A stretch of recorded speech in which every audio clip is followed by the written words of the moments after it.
Chapter 308. Yidhir was startled and at the same time felt a bitter taste at the unexpected fact that the sea described by Kishir was indeed the likeness of Paleta.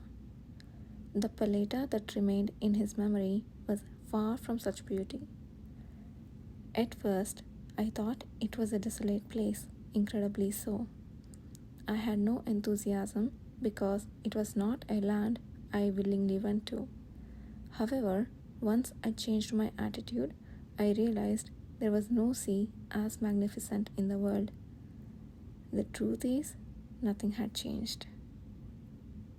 Nothing had changed. Yet, the sea was desolate at one point, and at another, it was beautiful. He had said he couldn't forget the landscape he saw then. Yidhir painted in the darkness the rough sea below the black cliffs that Kishir had softly described, a small fishing boat and a flock of birds following the boat. He couldn't tell how beautiful it was just from the vague image he summoned in his head, but it was strange that he felt like he could understand how it appeared and felt when he heard it from Kishir's mouth. What kind of feeling did Kishir have as he looked at the sea in those times? Yidhir couldn't guess how someone who had become the Duke of Paleta unwillingly would have felt there. I still feel similar to that time. Towards Yidhir, who was vaguely trying to imagine Kishir looking down at the sea from the castle, came a soft voice like a breeze grazing his cheeks. I never thought the meaningless great serene forest would feel as beautiful as it does now. How about you, my assistant? Yidhir hesitated for a moment, but then slowly continued his words. I cannot see it to feel it directly, but I think I understand that the scene you described would be beautiful. Really? It's an honor that my description was helpful.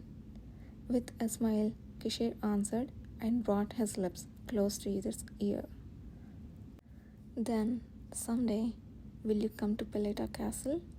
If your sight gets better, that is.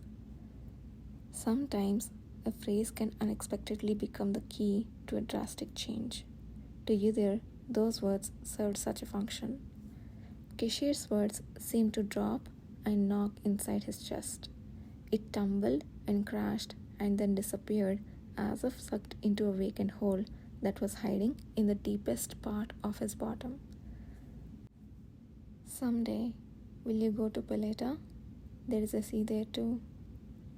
At the faint voice overflowing between the closed gaps, Yidhir stopped breathing for a moment and slightly parted his lips.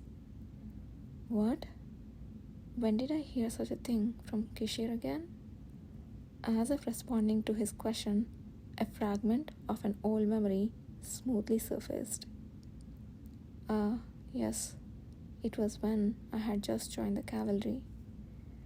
The memory came back easily enough to make it strange why he hadn't thought of it. It was from the time when Yidhir had just joined cavalry in his previous life. Yidhir enjoyed training late into the night, and occasionally Kishir would show up unexpectedly and give some advice to the one who stayed late, watching his movements before leaving. He remembered those words as something that had casually slipped out during their conversations. No, were those really meaningless words? While Kishir might not know, it could be that Yidhir, who had heard those words, remembered them quite impressively. He thought that might be the case. Why had he forgotten it until now? It was surprising and breathtaking to learn that such a small memory was linked to Kishir and was one of the holes made inside him. The weight of things he hadn't even known were gone, suddenly weighing heavy on his head. Commander? Yidhir called out to him in a daze. He wanted to say something, but the words wouldn't leave his mouth. What could he possibly say?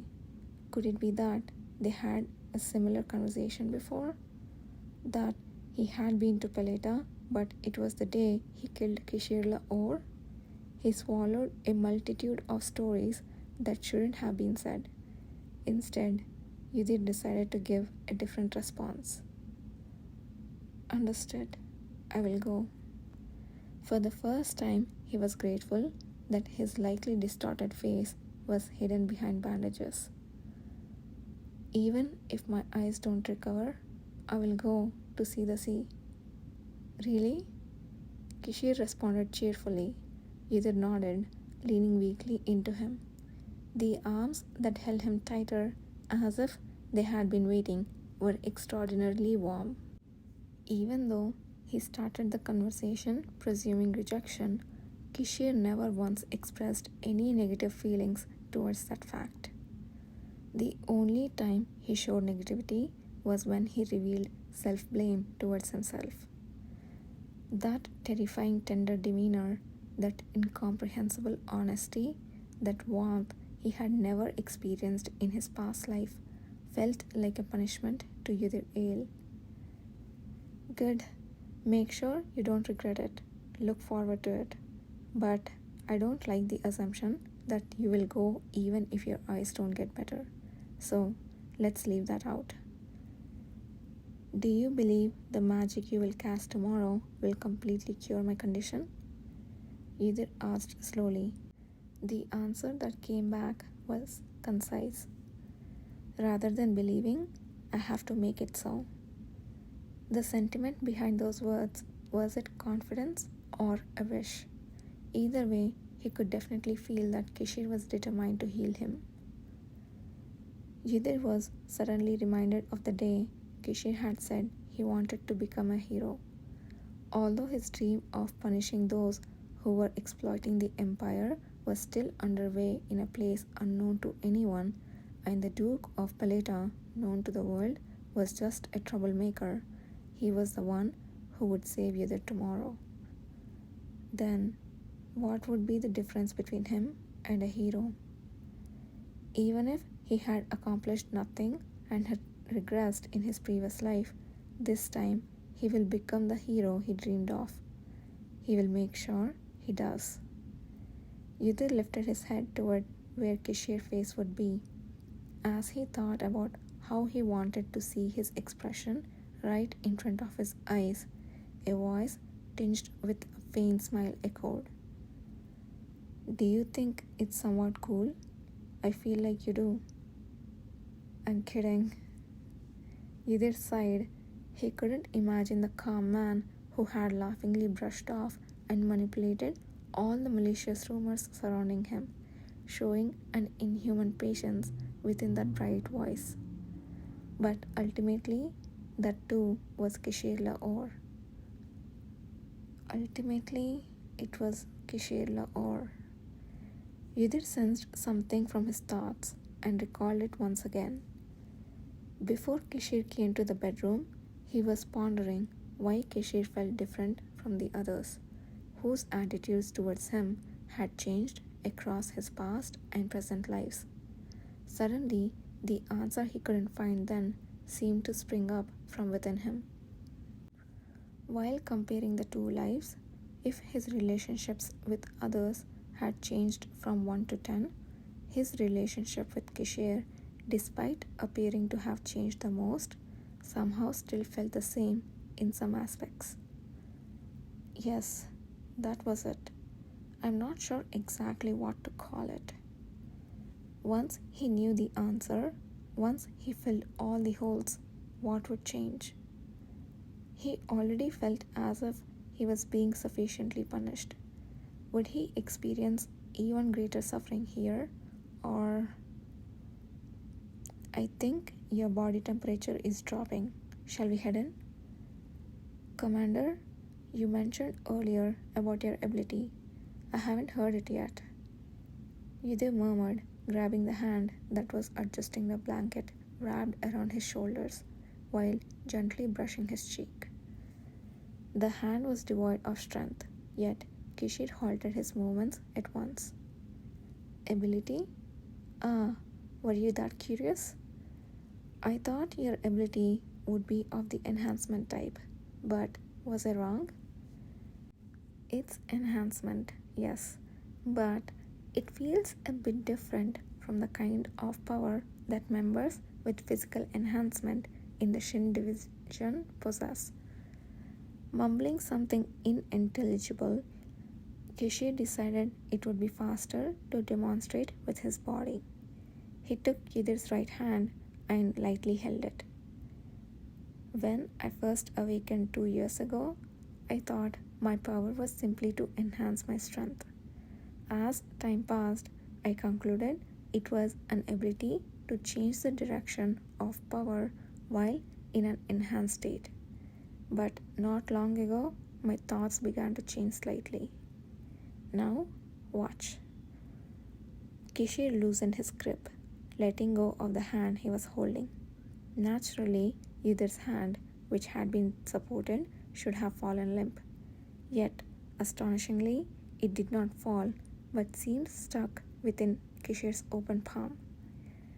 Yidhir felt an unseen force moving intensely upward from below Kishir's hand. It was as if an invisible wind was lifting his hand from beneath. Shortly after, when Kishir cut off the force, Yidhir's hand fell powerlessly.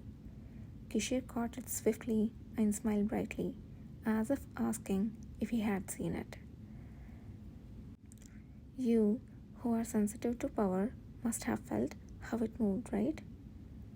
It felt like you were pulling the target and letting it go. That's right. In the enhanced state, I can pull the power toward me or push it away. It's still difficult to move consciously, so this is my limit. But in others' eyes, they would see you moving extremely fast or deflecting before being hit. Yes, exactly. Images of Kishir from his previous life facing Patuamet in single combat and training with his cavalry members flashed quickly through Yidhir's mind. The mystery of Kishir's movements, which made it seem as if the enemies were hurling themselves at him, was finally resolved. So, according to this, did he develop his ability in 2 stages, all in just 2 years? Kishir simply said his thoughts had changed, but Yidhir's judgment was a little different. Depending on training and environmental factors, an awakener's power could be refined or evolved indefinitely. It was an incredible feat that Kishir, who likely hadn't received proper training like the others, had advanced his ability this far, something that even awakeners 10 years in the future would find unbelievable. You are incredible. It's just a shift in a perspective. When you sit down and have some spare time, what else is there to think about? Kishir casually made a comment that could make the cavalry members who had toiled and sweated daily to develop their abilities vomit in disbelief. The last time my thoughts changed were actually very recently. I realized something after the day I went to find you. On that day, when Kishir had run through the forest to find Yidhir, who had gone to kill Patuamet, he had mentioned feeling a thin string inside him that he hadn't noticed before. But from the sound of it, it wasn't the only thing he had discovered. I was too overwhelmed at the time to realize, but after reflecting, I noticed that the flow of power I used while running that day was slightly different from before. I think at that moment, I might have desperately wanted to pull something towards me. Kishir cradled Yidhir in his arms and stood up, uttering one last word. Even this might not be the complete form of my power. Unlike magic that operates on set formulas, there is no definitive answer to this power. Kishir, who used to move slowly as before, passed through the forest in an instant and reached Yidhir's bedroom. The interior of the Western Mage Union base was absolutely quiet, everyone seemingly asleep. Well, everything turned out just as I promised. No one will know we have been for a walk. The man laid Yudhir on the bed, gently brushed his hair aside, then covered him with a blanket. You don't have a fever yet, but I will stay here until you fall asleep. If you need anything, just tell me. As he heard the sound of the man sitting down on the chair next to the bed, Yudhir was engulfed in a mix of emotions that left him speechless. Just go and get some sleep. On a day like this, forcing myself to sleep would only make me feel more tired. But still, it's more comforting and relaxing for me to stay here, so don't worry. Despite hearing this, Yudhir too felt like sleep was far away that night. After several failed attempts to fall asleep and a faint sigh, Kishir murmured quietly, "Why?" "No, nothing." "Are you hungry?" "No, not at all." Despite the firm denial, Kishir, who had been moving a bit, grasped Yudhir's hand and placed something in it. "It's late, and there is nothing I can give you right now, but you should at least have this." Yudhir was startled to realize the object now in his hand had a surprisingly familiar feel to it. There was no way he wouldn't recognize the object wrapped in crinkling paper with its round, hard surface. "This is..."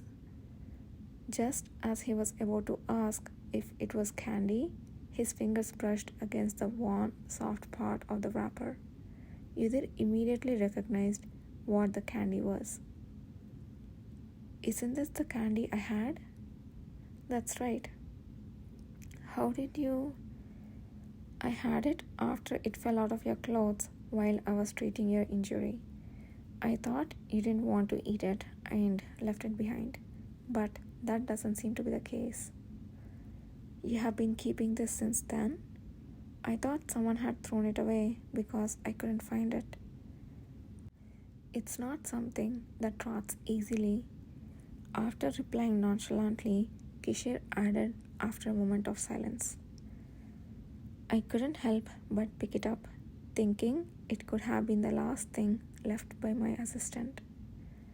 Yudhir, feeling guilty for surprising him, immediately closed his mouth.